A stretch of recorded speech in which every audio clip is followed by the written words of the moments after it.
नमस्कार. पहिल्या वहिल्या मराठी पॉडकास्ट सिरीज मध्ये आपल्या सर्वांचं स्वागत.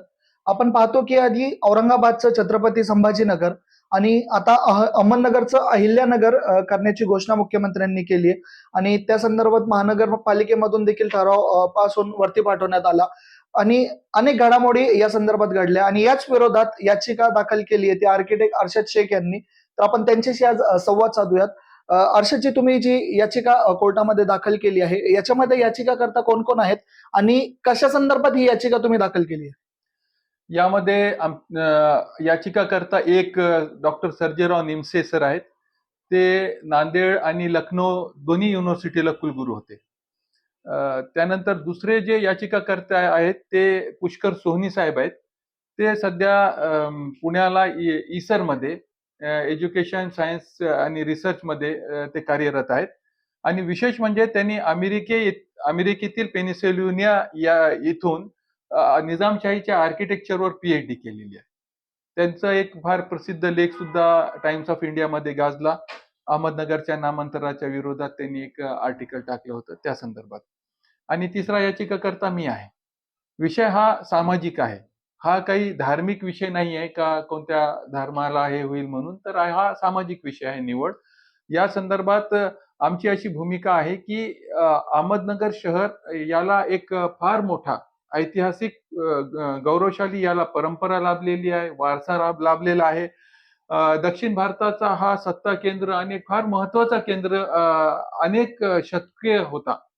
अहमदनगरची स्थापना झाली त्यावेळेस अहमदनगर शहर जगातील सर्वात सुंदर शहरापैकी होता. आणि येथे आपण अहमदनगर शहराचा इतिहास पाहतो तर आपल्याला इथे त्या काळची युनिव्हर्सिटी, कोटला युनिव्हर्सिटी, विद्यापीठ मिळेल. अनेक सुंदर अशा वास्तू आपल्याला इथे पाहायला मिळतील. आणि विशेष म्हणजे हिंदू मुस्लिम गंगा जमुना संस्कृतीचा हा मोठा केंद्र होता. यामुळे जवळपास अहमदनगरकरांची इच्छा अशी आहे का या शहराच्या या ऐतिहासिक वारशाला लक्षात ठेवून या शहराचं नामांतर होऊ नये. निश्चितच आपण पाहतोय की अहमदनगरला एक ऐतिहासिक वारसा आहे आणि विशेष म्हणजे हे शहर जे आहे हे कोणी आक्रमण करून जिंकलेलं नाहीये. हो. हे कुठेतरी अहमदनगर शहराला वसवण्यात आलं. तर या संदर्भात आपली काय भावना आहे किंवा मग एक नगरकर म्हणून तुम्हाला काय वाटतं की याचं नामांतर करून एक विशिष्ट समाजाला किंवा एका विशिष्ट पार्टीला फायदा होणार आहे का आणि त्याच्यामुळे हे सगळ्या गोष्टी चालल्यात? निश्चितच हा राजकीय विषय आहे आणि राजकीय विषय हेतूपेटूच हा निर्णय घेतला गेलेला दिसतोय. कारण की 30 जूनच्या जवळपास 30 जून 2023च्या जवळपास मुख्यमंत्री साहेबांनी चोंडी येथे नामांतराची घोषणा केली. परंतु त्यावेळेस अहमदनगर शहराची महानगरपालिका अस्तित्वात होती, लोकप्रतिनिधी होते. त्यानंतर काहीच हालचाल केली नाही आणि 31 डिसेंबर पर्यंत सुद्धा त्यात कोणती हालचाल केली नाही. तसा कोणताही ठराव महानगरपालिकेत आणला गेला नाही आणि त्याच्यावर लोकप्रतिनिधी आणि सर्व शहराची संमती सुद्धा घेतली नाही. आणि अचानकच जेव्हा महानगरपालिकेची मुदत संपली आणि ज्यावेळेस तिथे आयुक्त होते त्यावेळेस शासनाकडनं त्यांच्याकडे एक आदेश आला की अहमदनगरच्या नामांतराचा प्रस्ताव पाठवा. विशेष म्हणजे असा प्रस्ताव खालून वर जायचं असतं. लोकांची मागणी असते, लोकांचा रेटा असतो आणि लोकप्रतिनिधीची मागणी असते.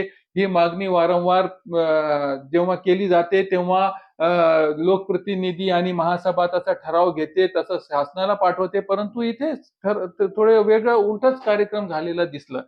त्यानंतर या सभेमध्ये महासभेची मान्यतेची आवश्यकता आहे, बहुमताची आवश्यकता आहे. जेव्हा महानगरपालिकाच अस्तित्वात नव्हती तर ठराव कुठला आणि बहुमत कुठलं.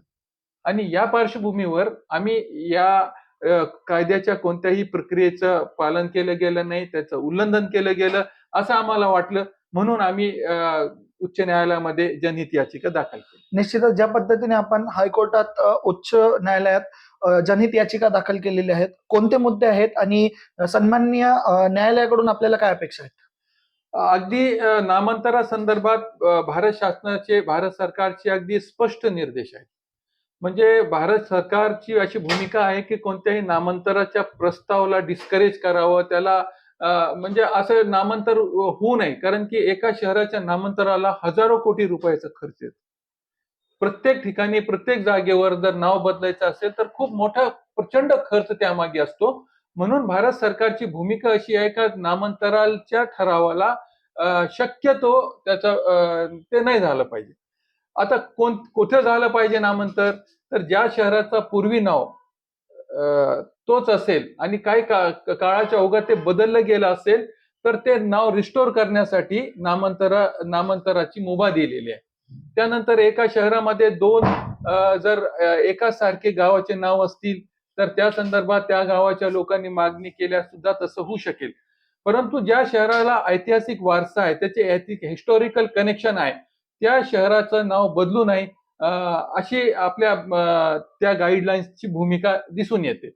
आणि म्हणून अगदी स्पष्ट गाईडलाईन असताना या शहराचं नाव आणि या शहरावर कुणी आक्रमण केले नसताना या शहराच्या नावामध्ये गेल्या 1490 पासून म्हणजे अनेक शतकापासून काही त्यामध्ये कुणाचा वादच नाही, हा निर्विवाद नाव आहे.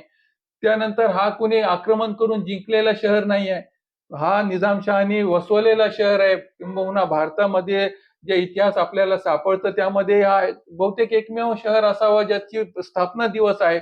एक प्लान पद्धतीने हा शहर वसवण्यात आलेला आहे. म्हणून ह्याच्या सगळ्या गोष्टी पूरक असताना आणि ज्या प्रकारे जे ठराव झालेला आहे तो कायद्याच्या अनुरूप झालेला नाही असं आम्हाला वाटतंय. म्हणून आम्ही सर्वजण याच्या विरोधात जनहित याचिका दाखल केली. निश्चितच आपण पाहतोय की अहमदनगरचं नामांतर हे एक निव्वळ धार्मिक मुद्दा नसून एक सामाजिक मुद्दा आहे आणि त्याच मुद्द्याला त्याच मुद्द्यावरती सध्या आपण लक्ष केंद्रित करतोय. आपण पाहतो की एका विशिष्ट समाजाला किंवा निवडणुकीच्या पार्श्वभूमीवर हे सगळ्या गोष्टी हे जे काही घोषणाबाजी असेल किंवा जे काही ठराव मंजूर करणे असेल हे अगदी निवडणुकीच्या पार्श्वभूमीवर करण्यात आलं. या संदर्भात तुम्ही काय सांगाल आणि पुढे नागरिकांना आपण काय आवाहन कराल या संदर्भात? आमची अशी स्पष्ट भूमिका आहे की अहमदनगर शहराचं नाव बदलण्यापेक्षा आपण काहीतरी कन्स्ट्रक्टिव्ह करूया, रचनात्मक करूया. ज्याप्रमाणे अहमदाबादचं नाव बदलण्याचा ठराव आला ते बदललं गेलं नाही आणि त्याच्या शेजारी एक मोठी सुंदर असं शहर गांधीनगर वसवलं गेलं. त्याच पद्धतीने अहमदनगरच्या बाजूला एक नवीन शहर वसवावं, स्मार्ट सिटी वसवावी आणि ते महाराष्ट्रातील सगळ्यात उत्कृष्ट शहर निर्माण करावं. तशी मोठी जागा आपल्याकडे उपलब्ध आहे. 700 एकरची जागा पिंपळगाव माळवीला आहे, शासनाची जागा आहे. आम्ही तेथे एक सुंदर सिटीची कल्पना मांडलेली. आम्ही अहमदनगर शहराची ब्लूप्रिंट तयार केली आणि तिथे आम्ही एक अशा उत्कृष्ट शहराची आम्ही कल्पना शासनासमोर मांडलेली आहे. तो शहर असा असावा जिथे तो मध्यवर्ती केंद्र असावा, शिक्षणाचा मध्यवर्ती केंद्र असावा, आरोग्याचा मध्यवर्ती केंद्र असावा, स्पोर्ट्ससाठी कुठे लांब पर्यंत जागा नाही, तो स्पोर्ट्स सेंटर असावा, तो कल्चरल सेंटर असावा, तेथे एक भव्य युनिव्हर्सिटी करावी. आता पहा महाराष्ट्राचं जे सॅच्युरेशन झालेलं आहे मुंबई, पुणे, नाशिकच्या नंतर आता डेव्हलपमेंटसाठी सगळ्यात प्रायोरिटीवर अहमदनगरच राहिलेलं आहे. कारण की अहमदनगर भरपूर जागा आहे. अशी जागा अहमदनगरमध्ये उपलब्ध आहे आणि तसा तो नवीन शहर वसवावा आणि आमच्या सगळ्यांची इच्छा अशी आहे की त्याला अहिल्याबाई होळकरचं नाव द्यावं.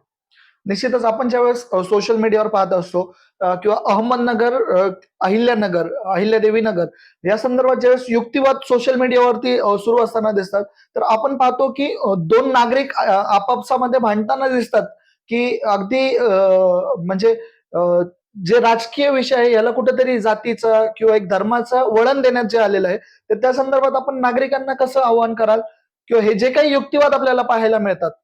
पहा, कोणत्याही शहराचं नाव बदलणं हा फार मोठा खर्चिक काम आहे. म्हणजे हजारो कोटी या नाव बदलायला लागतं. हे छोटं काम नाही. प्रत्येक ठिकाणी प्रत्येक माणसाचं पूर्ण डॉक्युमेंटेशन चेंज करणं हजारो कोटीचा खर्च आहे. एवढा खर्च करण्यापेक्षा तेवढ्याच हजारो कोटीमध्ये आपण एक नवीन नगर वसवूया ना. आणि त्या संदर्भात तर काही आक्षेपच नाहीये का आपण तशा नवीन आणि महाराष्ट्राच्या सगळ्यात सुंदर सिटीला, जसं अहमदनगर एका वेळेस सुंदर शहर होतं जगातील, तसं महाराष्ट्रातील सगळ्यात सुंदर शहर करूया. त्याला आपण आपल्या आदरणीय सन्माननीय अहिल्यादेवीचं नाव देऊया. निश्चितच आपण या ठिकाणी पाहतोय की एक फार सुंदर अशी कल्पना आपण पाहतोय.